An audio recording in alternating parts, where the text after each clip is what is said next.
News express live में आपका इस्तकबाल है। मैं हूं शाह मिर्ज़ा। सदी के सबसे ख़तरनाक कोरोना वायरस को 1 साल मुकम्मल हो गया है। चीन के शहर वुहान में नवंबर 2019 को कोविड-19 का पहला केस सामने आया था और वुहान ने ही सबसे पहले कोरोना पर काबू भी पा लिया था।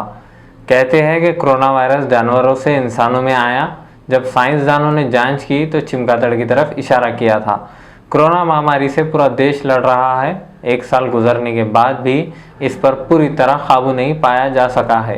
दिल्ली में कोरोना वायरस का कहर तेज़ी से बढ़ रहा है।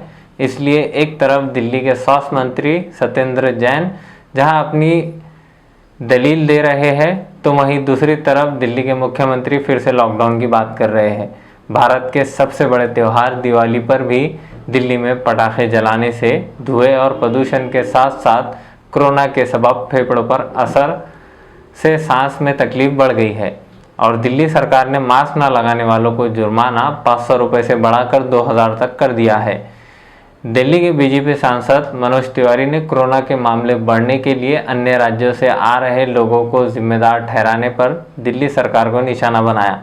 उन्होंने एनडीटीवी से बातचीत में कहा कि दिल्ली की आम आदमी पार्टी सरकार नमक हराम के शरण में आ गई है। वो जिनका दिया हुआ नमक खा रही है, जिनके कारण सत्ता में है, उन्हीं को बार बार चोट पहुंचा रही है। मनोज तिवारी ने ये बात दिल्ली में रह रहे यूपी, बिहार और झारखंड के लोगों के संदर्भ में कही। भारत में कोरोना के मामले 90 लाख के पार हो चुके हैं। देश में अब तक इसी वजह से 1,33,000 से ज़्यादा लोगों की मौत हो चुकी है। अच्छी बात यह है कि फ़िलहाल एक्टिव केसों की संख्या 5 लाख से कम है।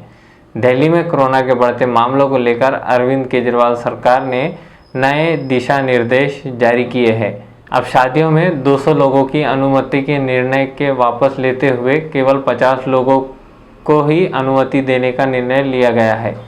सीएम ने कहा कि कोरोना की स्थिति को देखते हुए जो बाजार हॉटस्पॉट बन सकते हैं, वहां ज़रूरत पड़ने पर एहतियात के तौर पर फिर से लॉकडाउन लगाने के लिए केंद्र सरकार को प्रस्ताव भेजा जा रहा है। केजरीवाल ने कहा था कि वो केंद्र सरकार को दिल्ली सरकार के बाजार वाले इलाकों में लॉकडाउन लगाने के अधिकार देने के लिए एक प्रस्ताव भेज रहे हैं, जो कि कोविड-19 के हॉटस्पॉट बन सकते हैं। वहीं मुंबई में अचानक कोविड टेस्टिंग में 72% की गिरावट आई है। इससे चिंता बढ़ गई है। नवंबर के शुरुआत में औसतन 13,000 से 14,000 टेस्ट हो रहे थे, जो 10 दिनों में कम होते होते 4,000 से भी कम हो गए हैं।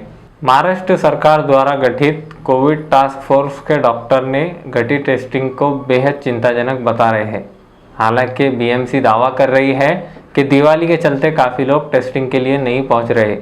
सवाल ये भी पैदा हो रहा है, क्या महाराष्ट्र में फिर से लॉकडाउन लग सकता है, क्योंकि दिवाली के बाद महाराष्ट्र में कोरोना मरीजों की संख्या में अचानक इजाफा हुआ है। मुख्यमंत्री उद्धव ठाकरे ने कहा है कि बाजार में ज़्यादा भीड़ ना करें, फिर से लॉकडाउन नहीं चाहिए।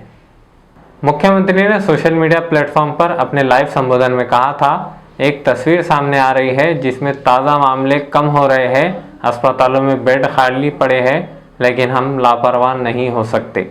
मुंबई, नासिक, थाने, पुणे और औरंगाबाद में दिवाली की खरीदी के लिए बाजार में भीड़ उमड़ पड़ी थी। इसलिए राज्य सरकार ने कोरोना मरीज बढ़ने की चिंता जताई है। वहीं ठाकरे ने कहा, आप तय करें, आप मास्क पहनना चाहेंगे या लॉकडाउन में रहना।